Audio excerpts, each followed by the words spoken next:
दर्द से निकलती है ना तो वो आवाज पहुंचती है। तो या तो दिल से निकाल दो या दर्द भरी निकाल दो, लेकिन आवाज जरूर निकालनी है। बोले सारणेश्वर महादेव की जय हो। आज इस देवनगरी सिरोही की पावन पवित्र धरती, जो रबारी राई का देवासी समाज के लिए ये सिरोही जिला अपने आप में एक अलग पहचान है। शौर्य, पराक्रम, वीरता की जब बात आती है तो देश और दुनिया में इस सिरोही जिले का नाम लोग बड़े गर्व और गौरव से लेते हैं। ये वही धरती है, जब मुगल ताकतों से लड़ाई लड़ने की बात आई तो सिरोही के सैकड़ों हजारों रबारी समाज, घुमंतु और घुमंतु वर्ग ने मजबूती से लड़ाई लड़ी और सिरोही के स्वाभिमान को बचाने का काम किया। उन्हीं पुरखों के हमारा अंदर भी खून दौड़ रहा है। जब जब भी आवश्यकता पड़ी सिरोही जिले ने सब कुछ दिया है। राजनीतिक चेतना की बात हो या सामाजिक एकता की बात हो, इस देवनगरी सिरोही ने रबारी समाज को देने में कोई कमी नहीं छोड़ी। सिरोही जिले ने और शिवगंज सिरोही ने 3-3 बार रबारी समाज के उस बच्चे को, बुढ़ों के लिए तो बच्चा ही हमारे लिए हो सकता है बुब्बा जी है, जब आवश्यकता पड़ी हमने सुबह एक वीडियो भी वायरल किया था कि मेरे दादाजी कांग्रेसी थे, लेकिन जब समाज की बात आई, जब माननीय मंत्री जी टिकट लेके आए तो उस कांग्रेस को ठोकर मारकर समाज के साथ मजबूती से खड़े रहे। काम होना न होना अलग बात है, लेकिन हम लोगों ने उनको देने में कोई कमी नहीं छोड़ी। क्या छोड़ी है क्या सिरोही वाले, बताइए मुझे। नहीं। कमी छोड़ी क्या? नहीं। बेटे बन के दौड़े कि नहीं दौड़े? दौड़े। सुबह जल्दी उठते थे ना, उनके बच्चे 10 बजे उठते थे और अबे 7 बजे प्रचार करवा जाता है। गलत तो नहीं कह रहा हूं मैं? सही बात है। ये इसी धरती पर हमने बलिदान दिया है, उनके लिए बड़ी बड़ी ताकतों से भी हमने सारी चीजें ली है, लेकिन अब समय है उनको देने का। मैंने सुबह उनको फोन भी लगाया था, मैं को मंत्री जी ये यात्रा, क्योंकि मेरी ये जन्मभूमि है और पहली मेरी कर्म भूमि है, तो मैंने कहा वो यात्रा यहां तक पहुंच रही है और जायज मांग लेकर पहुंच रही है, नाजायज मांगे नहीं है।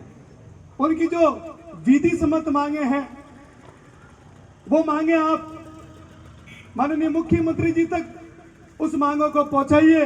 उस प्रतिनिधि मंडल को बुलाकर उनकी जो जायज मांगे हैं, विधि सम्मत मांगे हैं, वो माननीय मुख्यमंत्री जी के टेबल पर आप अपनी तरफ से उस प्रतिनिधि मंडल की पैरवी करते हुए जाकर उनके टेबल पर रखिए। ये आपकी भी ड्यूटी बनती है। बहुत अच्छा। लेकिन उनसे बात नहीं हो पाई, उनके पीए से यही बात हुई और जो कहना था वो कह दिया, और बाकी जो कहना था वो वीडियो के मार्फत से कह दिया। साथियों, जब सिस्टम में बैठे लोग अपनी बात नहीं सुनते हैं, तब ये परिस्थितियां स्थितियां सड़कों पर आने की हो जाती है।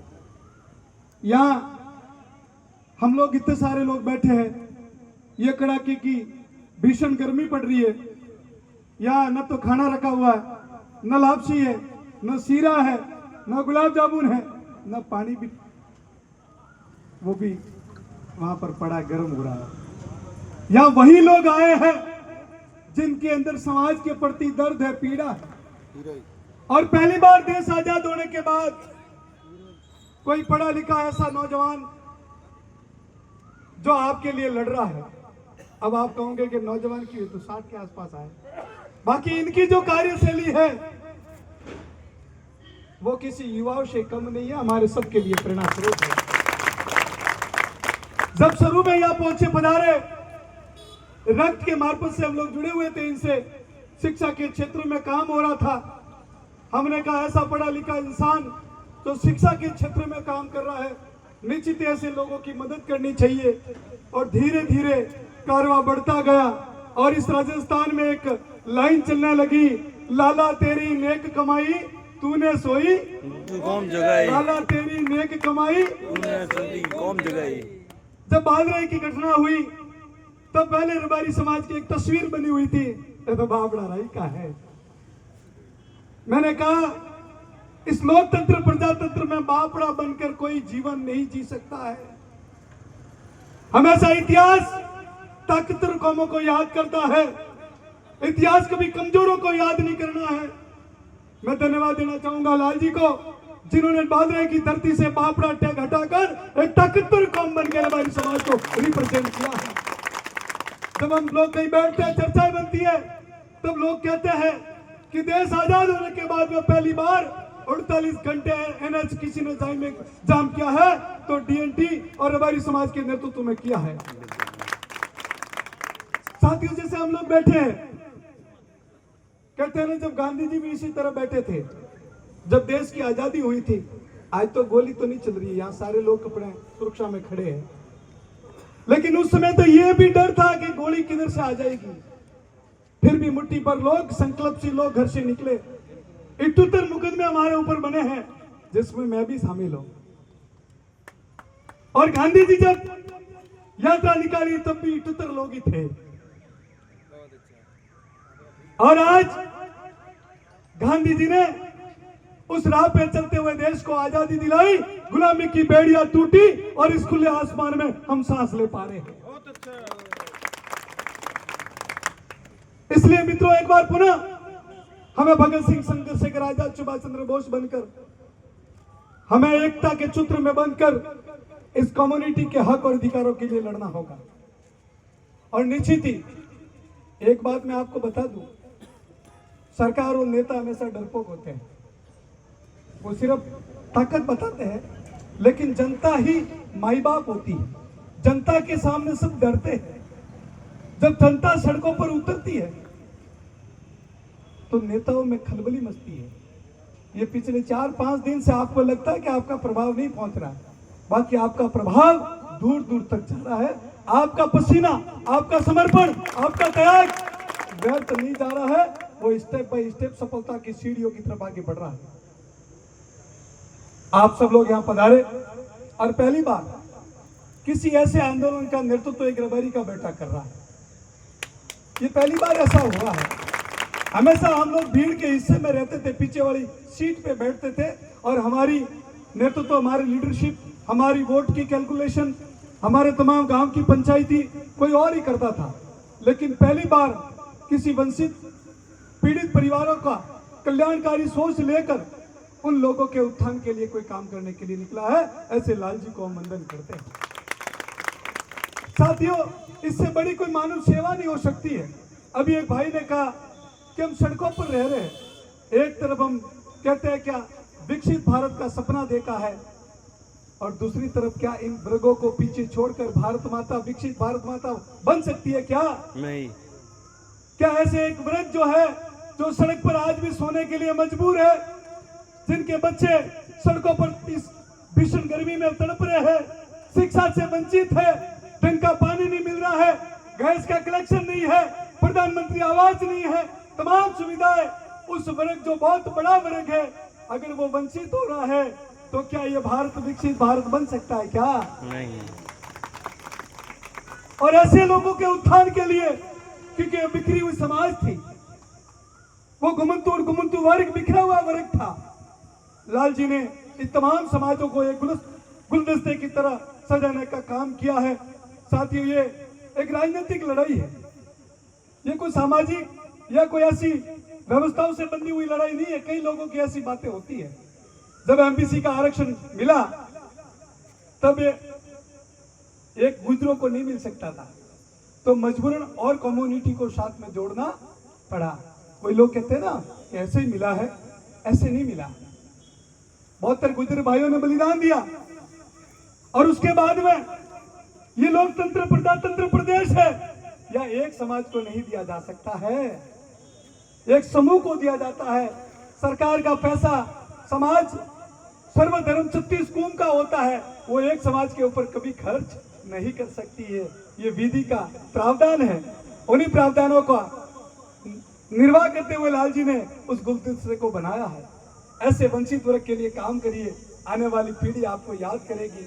राजनीति की जगह है, लेकिन इन लोगों के लिए अगर कल्याणकारी सोच रखकर इन पिछड़े लोगों को भी हम रेबेरी समाज इनसे काफी कहीं न कहीं क्षमता में ऊपर आते हैं, लेकिन ऐसे लोगों को साथ लेके चलेंगे तो निश्चित ही इनकी आने वाली पीढ़ियां भी हमें याद करेगी। इसलिए ऐसे लोगों को साथ लेकर भाई लाल जी चल रहे हैं। हम आपको शुभकामनाएं देते हैं और निश्चित ही आपका त्याग, आपका बलिदान ये व्यर्थ नहीं जाएगा। आने वाली पीढ़ी सदैव याद रखेगी और जब भी आवश्यकता पड़ेगी, भले मैं आपके साथ पहुंचू न पहुंचू, ये मेरा दिव्यांग भाई डॉक्टर आपके साथ में ही है, चिंता करने की जरूरत नहीं है। इनकी समाज का काम मैं कर रहा हूँ, इनकी समाज का काम मैं कर रहा हूँ। अगर ये हमारी समाज के लिए काम कर रहे हैं तो धन्यवाद के पात्र है, क्योंकि मैं भी ऐसी एक सेवा व्यवस्था से बंधा हुआ हूँ जहाँ पर समय का बहुत बड़ा अभाव रहता है। वहाँ पर भी विशाल परिवार बढ़ता हुआ आगे बढ़ रहा है, तो बहुत बड़ी जिम्मेदारियां है।